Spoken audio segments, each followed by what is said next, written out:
Ladies and gentlemen, this is the Franchisees. We're back. Hey, everybody! Hey! Still don't know how to open these things. Yeah, we're never going to figure it out. And that's fine. We're here to talk about Paranormal Activity 4. Yeah. What a long, strange trip it's been. Yeah. It's actually been a couple of days since we watched it. It's true. And we've both forgotten the entire film. Well, we had to because it was so scary and traumatizing. We had to suppress it. Yeah, exactly. Yeah. We had to give each other a buffer before we could talk about it because it was such a powerful film. Yes. Yeah, let's get this out of the way right at the top. I didn't like this movie. And again, as I mentioned, I believe in episode 2, I approach all these movies with an open mind and an open heart, and I really want them to be good. Open legs? Please. This is sorry, shit. God damn it. This is a family. With open legs, too, but not in a sexual way, in a more of a man-spreading sort of way, which I don't do out of a sense of entitlement. I do it because I'm fat and I have to sit. I have to take up space. In fact, we were recording this in the official studio. Yeah, in Alex's apartment. This is Joe Rogan's setup. This is Joe Rogan style, everybody. Yeah. Boy. He records in his apartment's den. Yes. Yeah. And in the basement, he has this isolation tank, which we're going to take a quick dip in after. Yeah. Speaking of being fat, I also am in a chair that is I'm just a little too wide for, I think. Oh, we could switch chairs. No. Sure? I like this. It's going to keep me on my toes. Okay. Quite literally. I'll just kind of, it's good. I actually, little brief anecdote from this earlier this week. Please. My partner has children from a prior marriage, and I was helping her put the kids to sleep the other day, and she's a therapist and had like a later in the evening session, and so I was just hanging out with the kids in their room, and in the daughter's room. She kind of just has these 2 little cute twin beds for them because they love sleeping in the same room, but they can't go sharing a bed forever. It's kind of weird. Yeah. And I just sat on the edge of the little girl's bed, and I broke it. There's like a loud crash, and the kind of like it's not slats because it's metal, but like they kind of popped off and. Yeah. I like fell through a bit, and she's so small that she could still sleep on like the top end of the bed, but it was just very embarrassing. And apparently the she was doing a couples session at that moment, and they were like, "What was that?" And she was like, "It's my kids," and it was like, "No, it's your large partner, boyfriend, destroying your big boy boyfriend." Destroying your children's bed. Well, that is a good anecdote because that is exactly the kind of thing that would be a scare in a Paranormal Activity movie where you crack the bed. Great way to bring it back. I'm all about a smooth segue. Yeah. We couldn't record after we watched it because we were actually fancy boys that day and went to the symphony. We went to the Toronto Symphony. We went to the Toronto Symphony Orchestra to see Fish. To see Fish. Yeah. Alex and I have. Alex has been kind enough to take me to Fish and to Iron Maiden, and in return, I have taken him to Clerks 3 with a live Kevin Smith appearance, and then something I got for my birthday, which was some tickets to see 100 years of epic film scores at the Toronto Symphony Orchestra. With a name like that, I was expecting something way more tasteless. But it was actually quite nice. It was quite nice, yeah. Good selection. They picked something from like every decade from the last 100 years. They went from 1922 to 2022. And if you're thinking 1922, films were silent back then. Well, they had a workaround because they played the score that a German composer by the name of... we'll insert it after. W.F. Monroe. Yeah. Or Murnau, whatever Yeah, his name F.W. Murnau is the guy. The guy is the guy who made it. Yeah, he's just the guy who made Nosferatu. He's nobody. They for the Berlin premiere of the film, they had commissioned a full orchestra score, and I had just seen Nosferatu at the Review Cinema here in Toronto with live accompaniment. Which was very cool. Improvised, I think, as it typically is, by Fish, yeah, of course, who have stuck around in the city for a while. They love improvising. And we heard that, and it was really nice. And then they capped it off in 2022 with what was a premiere, technically, of Michael Giacchino's, I think that's how you say his name. Giacchone or something. I don't know. Michael Giacchone. They topped it off with a score written by the Riddler for the Batman. Yeah. And it went a little something like this. Something's in the way. Underneath the bridge. It was really cool how they interpolated Nirvana. I know, yeah. Score. It's okay to eat fish because they don't have any feelings. When I heard that as a kid, I thought he was saying it's okay to eat fish because they don't have any feet, which makes sense. It's also true. That's why I eat snakes. Yeah, that's why it's okay to eat snakes And or pretty much anything in the ocean. Yeah. Anyway, whatever. We're wildly off track here, and for good reason, because I don't really know if there's a lot to talk about in regards to Paranormal Activity 4. The most tasteless score that they played, I think, was Avengers Endgame. Yes, yeah. But I didn't realize it's mercifully short. It's extremely short. It's very short, which is nice. Yes, it was funny that they went through, they had one for each decade, and you could tell that the way that orchestration had gone throughout the years, and all of these memorable film scores. Like, I haven't actually seen The Magnificent Seven, but that score is the main theme is so recognizable. Iconic. Also because it's in City Slickers and whatever else. But it's beautiful, right? Yeah, we should watch that. I haven't seen it since I was a kid, and I watched it with my mom. She used to watch westerns. Nice. She loved the old westerns. Still does. Yeah, and then when they got to the 2010s, right? Yeah. They had 2012, the Avengers theme, and it's I don't think we're breaking any new ground by telling you that it sucks. It's not as good as the classic film scores that preceded it, unfortunately. But we just have to accept that it's iconic to a new generation. Like, we don't like it. It's obviously not as good as The Seahawk by Michael Curtiz. Yes. But it's to a generation of kids, it's probably like on par with like Star Wars or shit. Yes, and we can accept that and acknowledge that and still feel superior to them. Absolutely. Yeah. Also, surprisingly, they did a very long piece from Gladiator. Yes. By Hans Zimmer. We all got Zimmered. It was like very bombastic, and there was a lot going on, but it was actually one of my least favorite ones. I agree. There wasn't much, there was a lot of bombast, but not a lot that lasts.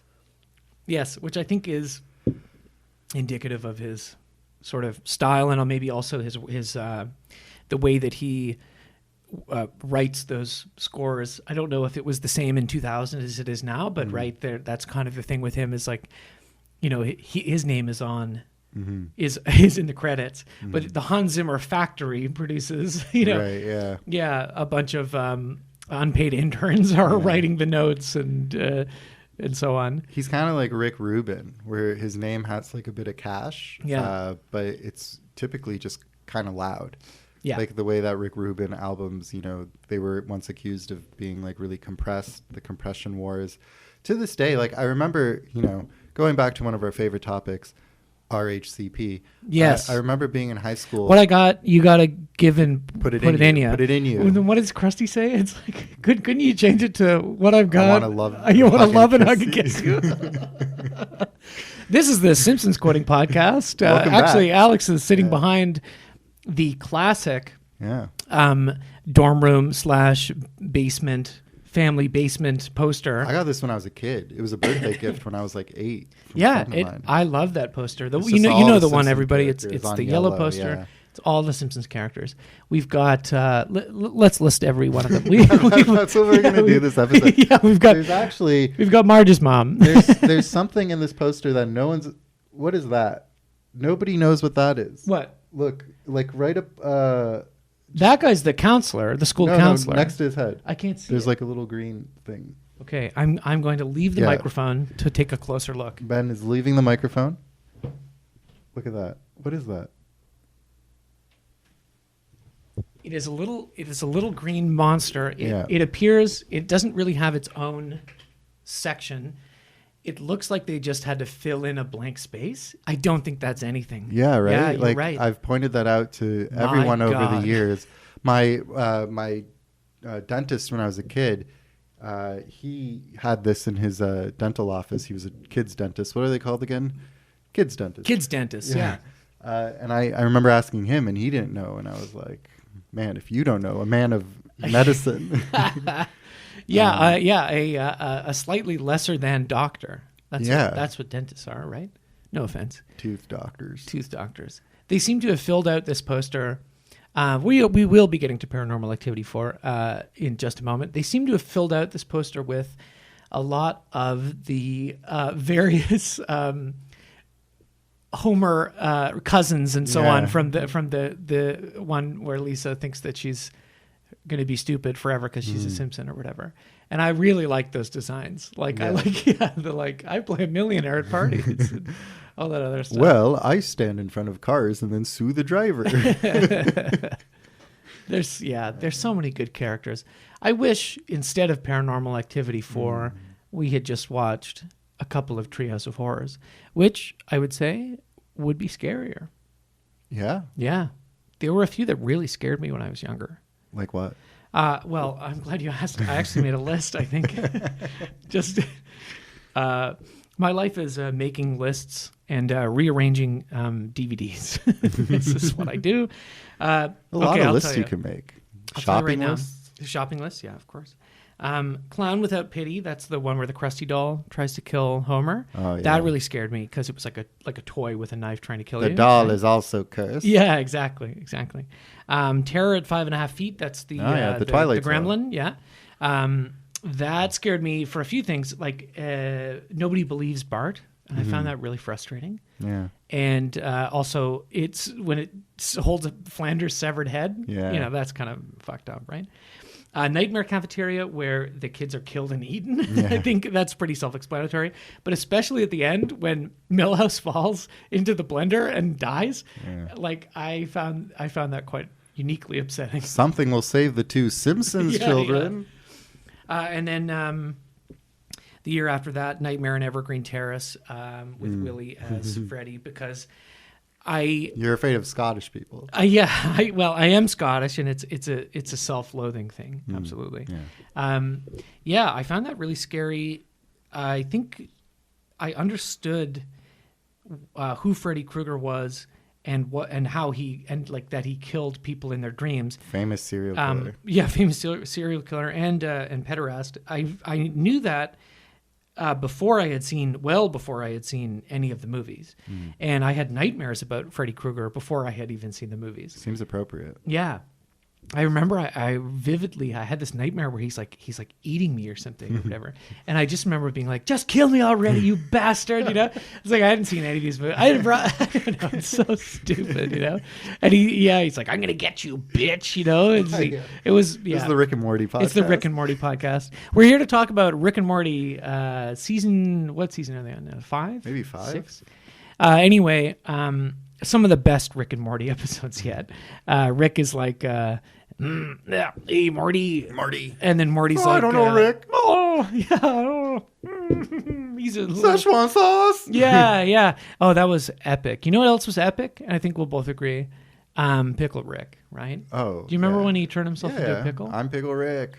I'm Pickle Rick. Yeah, Rick and Morty have an obnoxious fan base, but most fan bases are obnoxious. But the show itself, it does make me smile. It does have some clever ideas. When it started, I really liked it. I thought still it was, do. I haven't seen anything past maybe the second or third season. I don't think I've seen the latest season, but the last one I watched, I did enjoy. All right. So we've outed Alex as a Rick and Morty stan. Wow. He likes the epic bacon humor and he narwhal and whatever they say. I don't know. I'm still subscribed to Epic Mealtime. Yeah. Bacon strips. Bacon strips. Yeah, remember those guys? Strips. You know what's crazy? They why they decreased in popularity is that most of them died because they were most of them died, right? They were choking on bacon. Muscles, it was a major glasses? problem. Yeah, I don't really know. I never really watched. He was the guy who wore glasses and had muscles. Oh, clever. Yeah. More clever than this podcast, unfortunately. Okay, all right. We got to talk about this is a self-loathing hour. Yeah, What do you hate most about yourself? We man. clearly, don't respect ourselves enough that we've watched Paranormal Activity 4. We have, and we're gonna watch another one soon. My God, they never end. Has a spooky score though. Yeah, that's true. The movies would be way better if in the background there was just like they had it would kind of interrupt the whole conceit. I guess, the realism. Right? Yeah, it would get in the way of the realism. People constantly filming things they shouldn't be filming. Well, perhaps these movies would be more interesting if they were slightly less realistic. Yes, right. I agree. Because it's but you asked an interesting question, and we should follow up on that. About your self-loathing. Yeah. What is and I have to think. Not even so much list. Well, sure, but not even so much what is the thing that I hate the most about myself, and more so, like if Jordan Peterson were here right now, and I said, "Come on, let me have it. Do an assessment about me. What is the thing that he would hate the most about me?" Right? Black fingernails currently, probably. I do have painted fingernails, and I think he would think that would. I don't know what his status is on that, but I'm sure he would think it would be a symbol of my deteriorating masculinity and my fuck, I don't know. I used to be his mailman, people. Okay, there. I finally put it out there. No one's going to listen to this. I'll tell you what, though. I used to be his mailman. I've met him a number of times. He is a ghoulish man. he is, yeah. Delivering Jordan Peterson's mail is one of the scariest things I've ever had to do in my life. Not because I find him intellectually intimidating, or because I find him physically scary. Well, honestly, he's like a wraith. He is. Yeah, he's a ghoul. He's a very old school ghoul. Yeah. This was a few years ago in the pandemic when he was in, I guess, Moscow, and then later on an adjacent, maybe somewhere in Serbia, I think. I'm not sure, but he was sick, right? He was getting off his benzo addiction, and then he also got COVID, and he nearly died. And he came back to Canada, and right when he got back to Canada, I started to be his mailman, and I saw him all the time, and I talked to him on a number of occasions, only like pleasantries and so on, trying not to lose my job by by getting up in his face or whatever. But I want to bring it back to Paranormal Activity 4. So all I'm going to say is, there's nothing in this movie, nor in any of the movies previous, that are more frightening than just, being on the street in a nice park in downtown Toronto and watching the ghoulish Jordan Peterson glide past, kind of floating above the ground, like Gary Oldman in Dracula. Yeah, exactly. His shadow moves before him. And he looks a lot better than he used to, but my God, just a thoroughly unpleasant man, a charlatan, a fraud. I think it's only a matter of time before you dox him on this podcast. I am not. Now, I have made a commitment to the good people at Canada Post. You swore an oath. I swore an oath. I took the mailman's oath. And the mailman's oath specifically states you will not dox any famous people that you end up delivering mail to. it doesn't say anything about going postal, which I had to quit in order to avoid going fully postal. You're always putting others first, which is very commendable of you. There are a lot of mailmen who do not, and who have fully gone postal, not in the like mass killing sense, but are teetering on the edge every day. If you see particularly some of the older guys specifically, if you see them delivering your mail, treat them well. No, yeah, run. Well, sure. Don't interact with them would be my advice. Secondly, treat them well because they are on a knife edge. They are teetering on the brink of insanity, and even a scant look, something that could be interpreted as negative or belittling, that could be the thing that sends them right over the edge, baby. And there's no coming back from that. There's no coming back. I have seen it happen with my own 2 eyes. Okay, I guarantee you. Okay. I have seen it. Also, I would say, lock up your dogs. It's a serious problem. It's not funny. It is. It is funny. Okay. It's funny. It's funny. It's a cartoon. I was mauled by a dog. I was mauled by a Doberman. I was very nearly mauled by a dog several times, because they can sense my fear and my insecurity in myself. Just like Jordan Peterson can. He can sense that I am a fake man, he can smell it on you. He can smell my yeah. Anyway, okay, Paranormal Activity 4. Wait, I just want to say that I think it would draw a lot of, if we edged the audience with the possible promise that one day on this podcast we'll dox Jordan Peterson. That could rake them in, baby. Okay, I'll tell you this. Just edge him a bit. We're gonna dox Jordan Peterson. We're gonna dole out little tiny hints about where he lives. The first hint, because this is we're gonna extend this, right?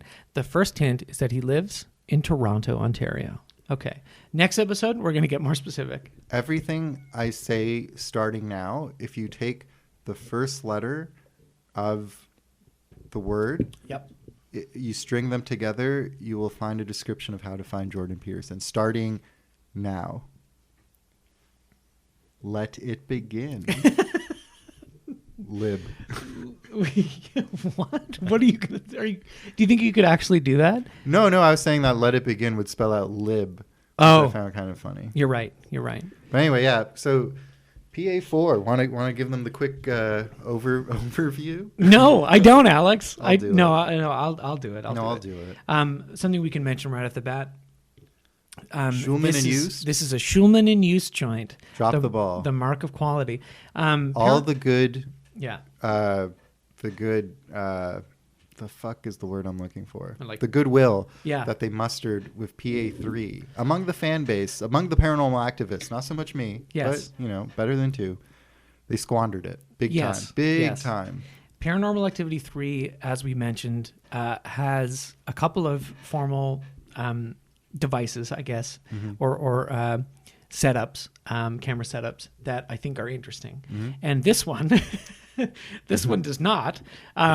This one is actually a sequel, right? Because 2 and 3, 2 was a prequel. 2 was a prequel, but just like a couple months. Yeah, and then 3 was a way back, and then this one now takes place in like 2011. But I liked, where they were going in 3. Like I wanted to see a direct sequel to that timeline. So what Katie and her sister are just raised by their grandma who's in a coven, and they just happen to forget all of this information. And it's the witch power. Yeah, true. Yeah. The witches do have power. Well, certainly, especially in these movies. So Paranormal Activity 4 takes place in the present. And 2011. 2011. Yeah. And this film came out in 2012. In Nevada. 2012, the year that the world was going to end. The year of our Lord. Yeah, and it didn't. Unfortunately. Think about that every day. Things got a lot worse after that. We were both 21, 22 in our prime. Oh, yeah. Our sexual prime. Well, I was very virile. Yeah. I was, but I wasn't having sex. Yeah. No. I might have been. I don't know. Here and there. Yeah. Not really. That's not what this show is about. This isn't the reminiscing about your sexual endeavors pod. Not until we get to a series that has some type American of sex Pie. in it. Yeah. Oh, great. This one, I guess you could say the kind of formal conceit that they introduce into this series. Computers are recording you all the time. Yes. Laptop computers, video calls, and things like that. So stupid. It's recording you all the time. Stupid. It's taking up extreme amounts of data on your hard drive. And they also have something that at the very first use of it, I got really excited. I thought, okay, here we go. This is really interesting. And it was the Xbox Kinect. Yeah. This film was sponsored by Xbox, Microsoft, and written by Bill Gates and Melinda Gates before they broke up. It's true. And yeah, one of the fun things they have is the kids. They introduce it. The kids are playing some Kinect game. I thought it was a Wii at first, but then there's no controllers, right? Yeah. And why are there no controllers? Because, and I didn't really know this, but I guess it makes sense, right? The Xbox Kinect shoots out a bunch of tracking dots that are only visible to the human eye in infrared, and so they have the camera set up to record infrared. And you can see the tracking dots that, I guess, the way that they're shown in the film is a whole screen full of bright green pixels, basically. It looks like night vision, but with like brighter dots everywhere. Yeah.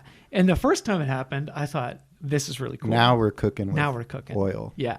And then I believe what happened is I said something like... They're never going to go back. Yeah. Ben was like...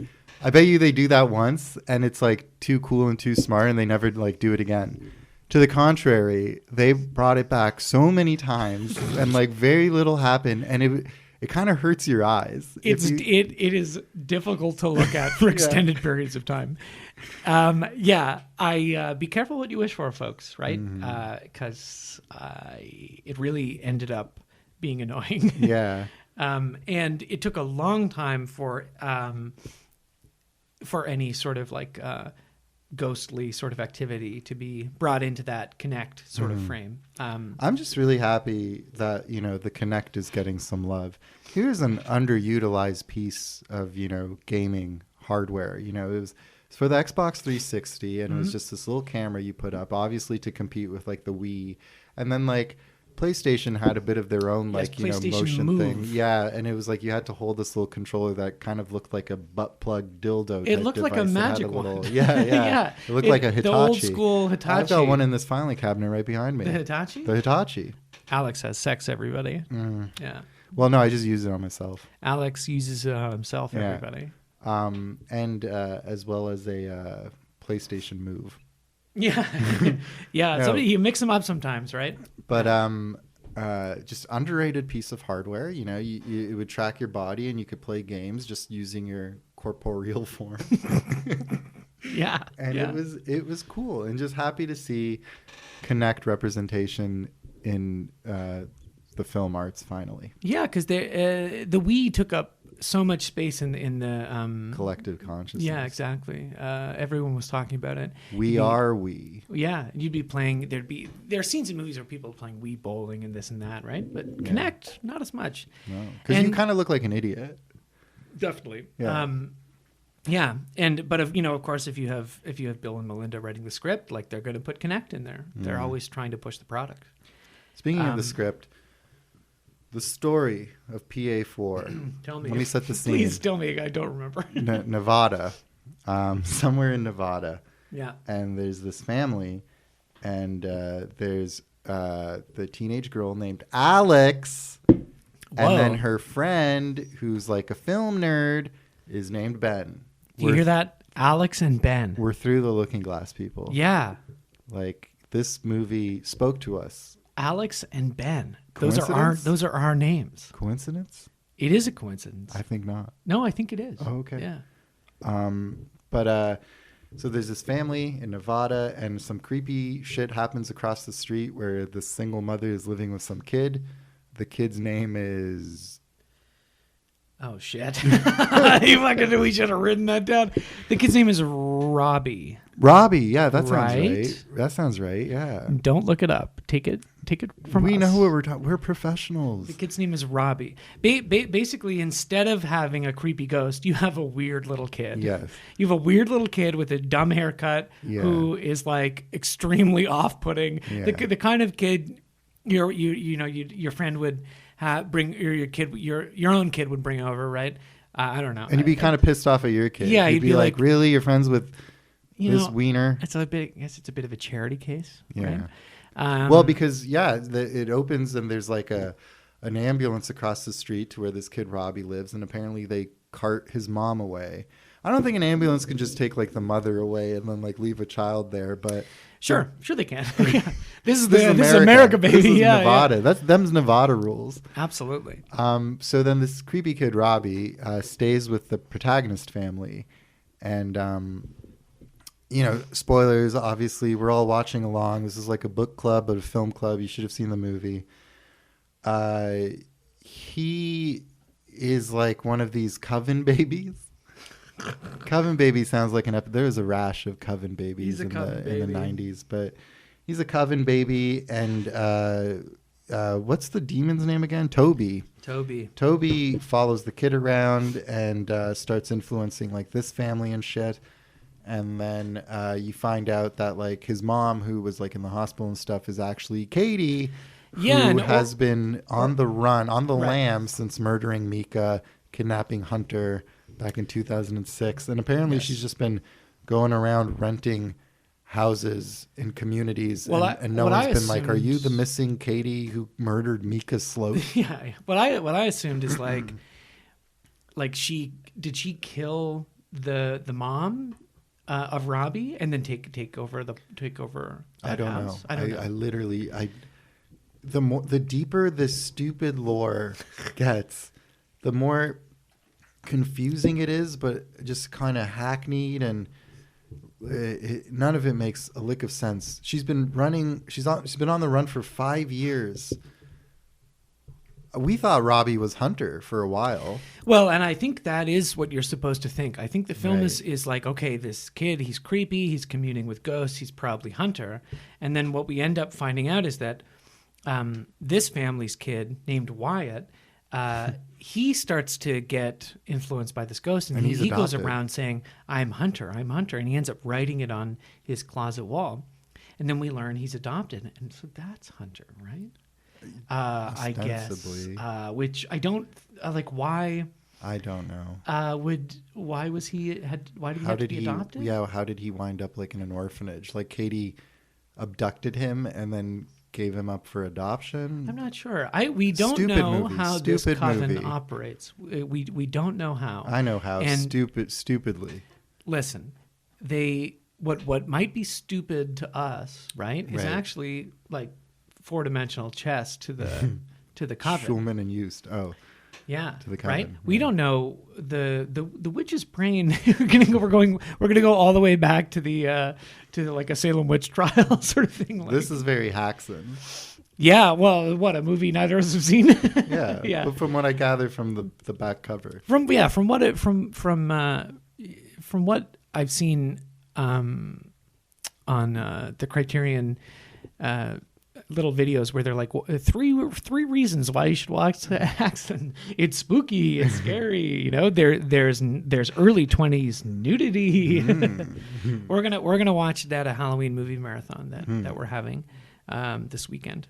Who knows, maybe in the future this pod will be huge. The franchisees will have a Halloween movie marathon at Roy Thompson Hall, backed by a full symphony orchestra. Yeah, we're at Roy Thompson Hall to hear the orchestra, and Alex is like, one day, one day we're gonna have a live podcast. And I'm like, dude, they're there are podcasts that have been around for years that Dream are big. very successful. Dream big. And when they have a meetup, the meetup is in the back room of some fucking shitty bar in the city, right? Dream bigger. Because okay, I don't want to be cynical.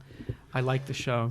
I like these movies. Yeah, and I like all 10 of you that are out there. We love you. We love every single one of you. I absolutely love every single one of you. But please stop sending me boxes of dead mice. Yeah, redirect them to me. I could find a use for that. So that's basically the gist of the movie. Shit deteriorates. We get countless scenes of just like, things falling down and whatnot. Kind of, the fourth time around, a door closing just really doesn't hit home the same way. Yeah, like we're watching these in close proximity. And in real life, they were released actually pretty close together, only a year apart. Jesus Christ. So I don't really know.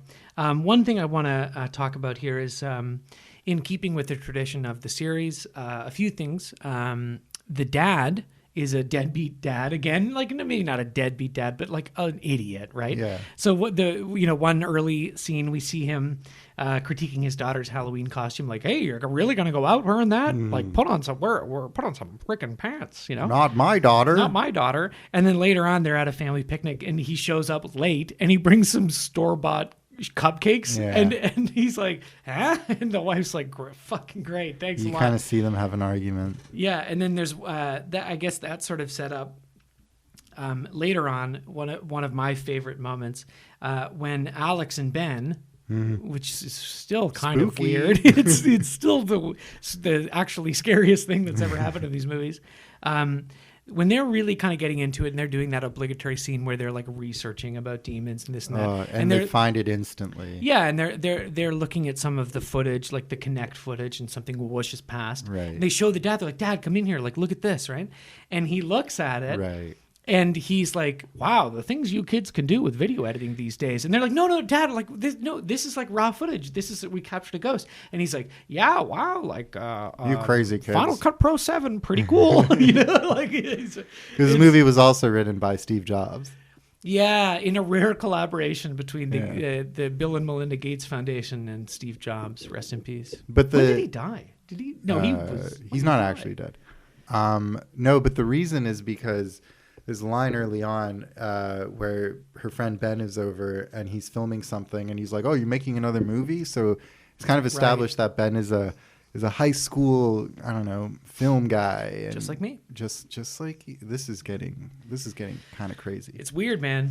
But so that's, I guess, the reason why like they just assume that Ben's making his little movie. Yeah, and that's another thing to bring up too. When we first learned that the laptops are actually recording everything, Ben and Alex are in their own separate houses having a video call late at night. The kind of like teenage video call thing that I guess we sort of missed out on a little bit because we were a little older. Like, I didn't really do that, right? 20s, yeah. And they're chatting, and Alex goes to sleep, and Ben is filming, and she gets angry later when he tells her. Rightfully so. It's extremely invasive, and he says, "No, it's like it's not me. It's like my computer does it." It's like, yeah, you set up your computer to do that. No, but in the world of the movie, all computers do that because every like laptop used in the movie is recording. They're because always we're watching recording. it through laptop screens a lot of the time. Yeah, and it's an insane fucking conceit and just lazy, and I hate it. Yeah. But so he watches her sleep, kind of creepy. Ben, can I ask you this? Is there a scene where sorry, are you talking to me or are you talking to the character Ben? Both. Okay. Is there a scene where someone tries to get lucky on camera? Well, being the Paranormal Activity franchise, which is sort of based around that concept, yes, there is. Good. Yeah. Tell me again. Remind me exactly what it was. It's Ben, right? Who's doing it's it? Ben and Alex. Yeah. Freaky. Oh, weird. Yeah. And so we thought they were like dating at first, but I think they're just kind of friends. Yeah, and he obviously has like a crush on her. Oh, right? big time. Yeah. Big time. Yeah. She's a little bit out of his league. I don't know. Yeah, his eyes are unusually close together. Just like mine. Just like mine. You could be medically considered a cyclops. Yeah, I mean, when Family Guy was something that more people watched and not just like fringe losers, you know. And there was like, oh, I want to draw you, or I have to draw you. That guy in the close eyes. Yeah, a friend of mine said that to me once when I showed him. When I have my glasses on, you can't really tell. When I take, really can't. That's right. I'm outing myself as a nerd. I wear glasses. There. Oh, cool. Little breadcrumbs about my life and my relationship to Jordan B. Peterson. Spread throughout. Have you been writing down the first letter of every word I've been saying? You should be. No. But no, yeah, they're just kind of sitting together, and I think he tries to put his hand on her thigh or something like that. Yes, and it's like, man, if you're not getting it when the cameras aren't rolling, it ain't gonna happen, Dirk Diggler. Yeah. He's Dirk Diggler. Because he has a lot of sex because he's in porn. I see it. No, because the sex on camera thing. I don't know. Oh, no. Yeah, of course. Yeah. It's also a funny name, too. That's a great name. Yeah. Anyway, can't wait to watch Boogie Nights. Let's talk about Boogie Nights instead, right? You know what's good about Boogie Nights? The nudity. Yeah. You know, in many ways, Mark Wahlberg's prosthetic penis. Mark Wahlberg's prosthetic penis, which does he have it or does PTA have it? I think he has it. He has it, and it's rotting away. It's just, you know, if you ever want a good laugh to yourself when times are tough, when you're thinking about climate change or the impending threat of nuclear war, think about somewhere in Mark Wahlberg's subterranean lair. Under glass protection and passcodes and eye retinal scans, there is the prosthetic penis that he wore in Boogie Nights that is just slowly rotting away. Yeah, there's a little Shining reference in the film. There is. Where Wyatt/Hunter is riding around on his little, like, you know, big wheel bike or whatever. Yeah. And it's like the exact same type of bike from the movie, right? Totally. Yeah.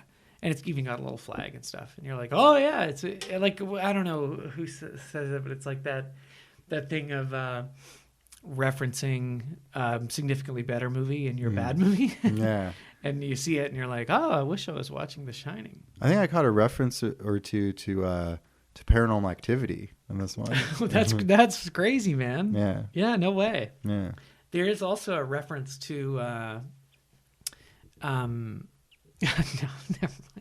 Come on. No. Out with it. No, I was just going to say there's I'm just looking at the notes.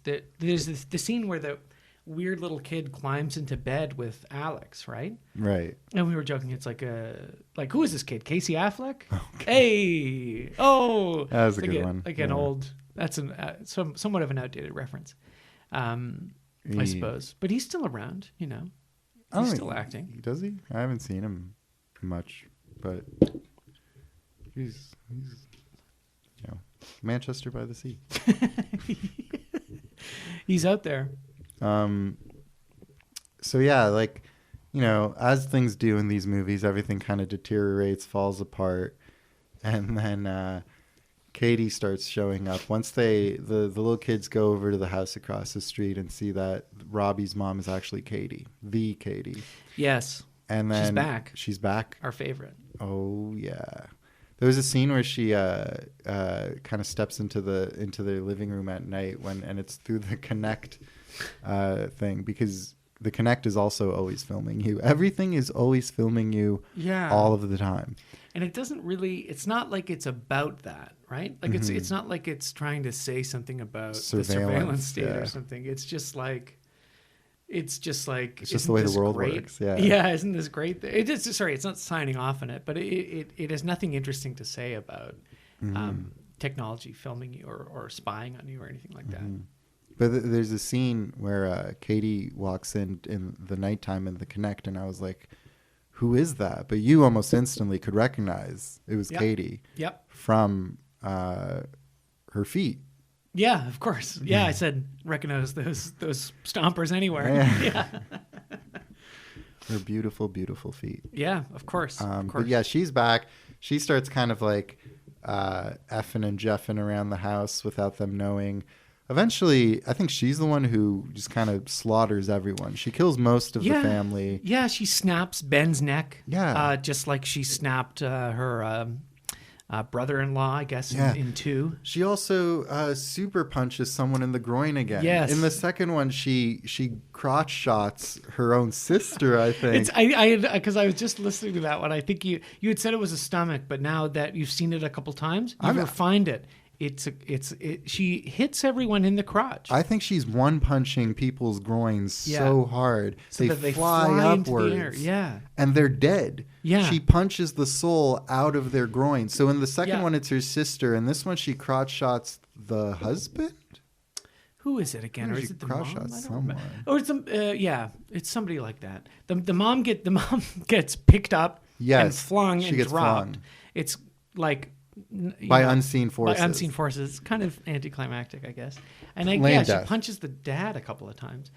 The dad is like running through this house and trying to find his kid. And, right. So at the end, the hunter boy Wyatt. The hunter boy Wyatt. He kind of gets lured over to the other house, and they're like, "We got to find Wyatt."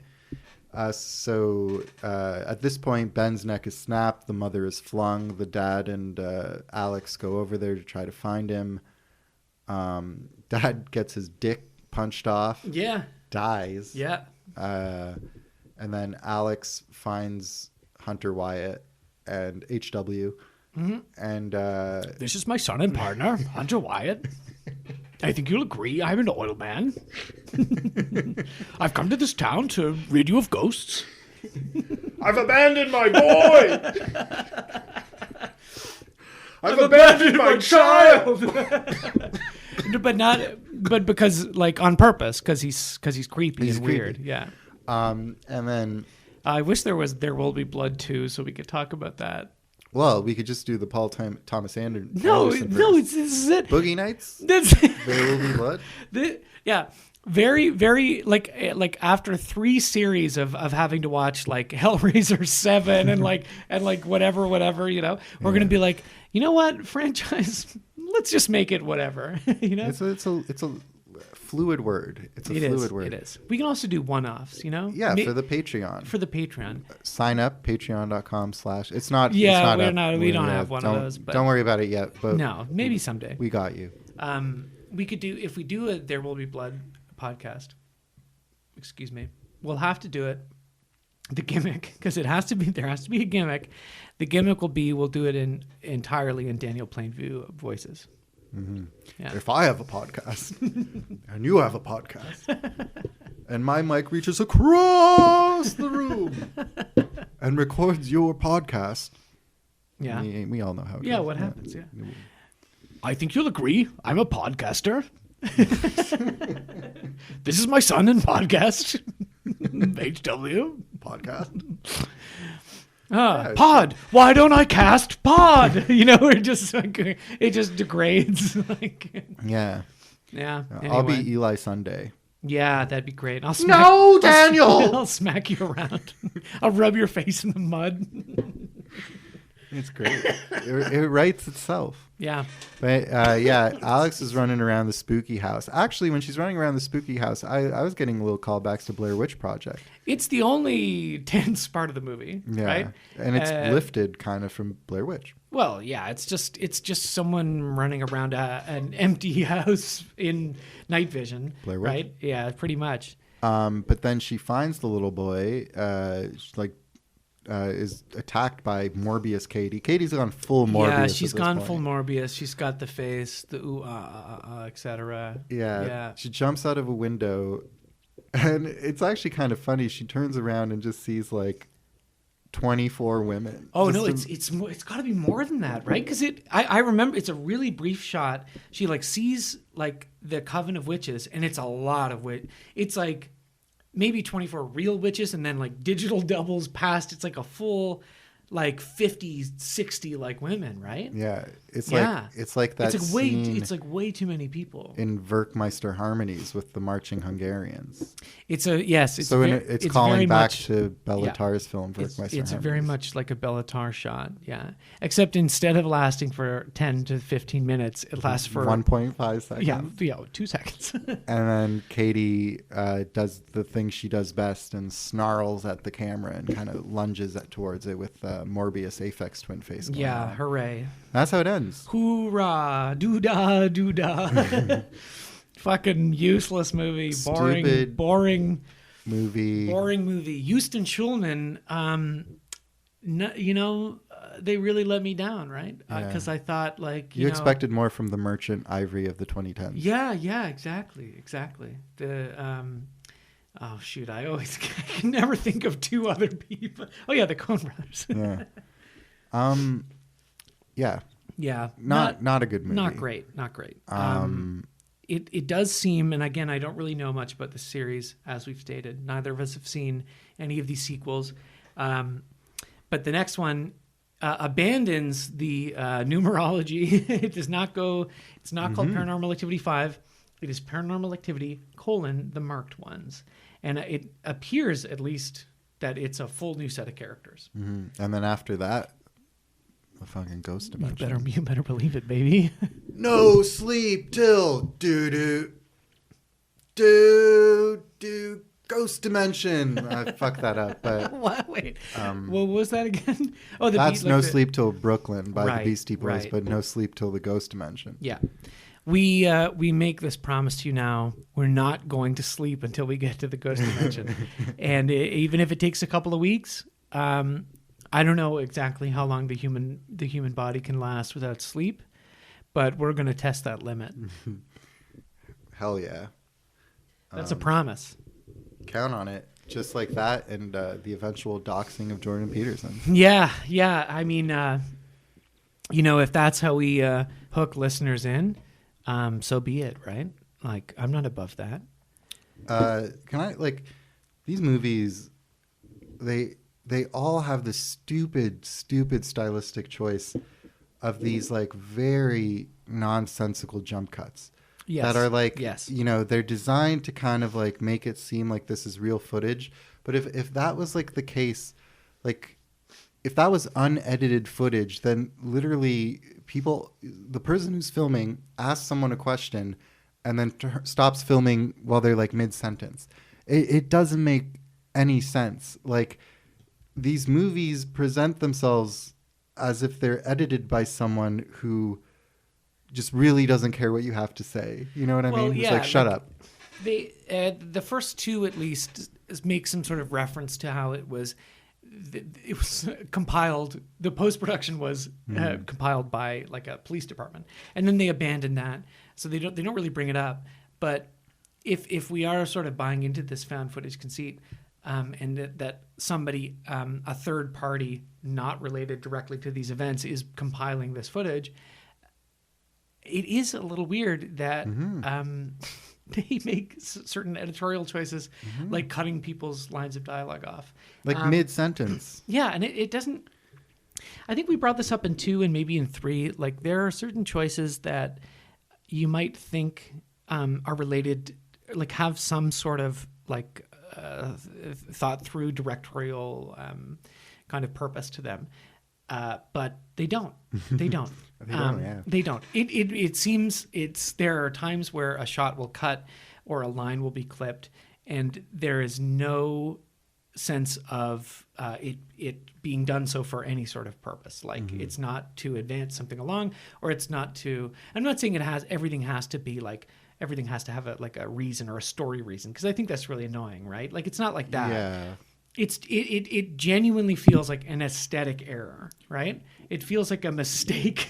It does. Right? And then there are times where it just feels so stupid that it takes you out of it. Because there's a sequence where Alex gets locked in the garage by unseen forces and the car turns on. Yeah. And the whole time this is happening, she's panicking. She's not filming on a camcorder. She's filming on a laptop. She was just Skyping with Ben.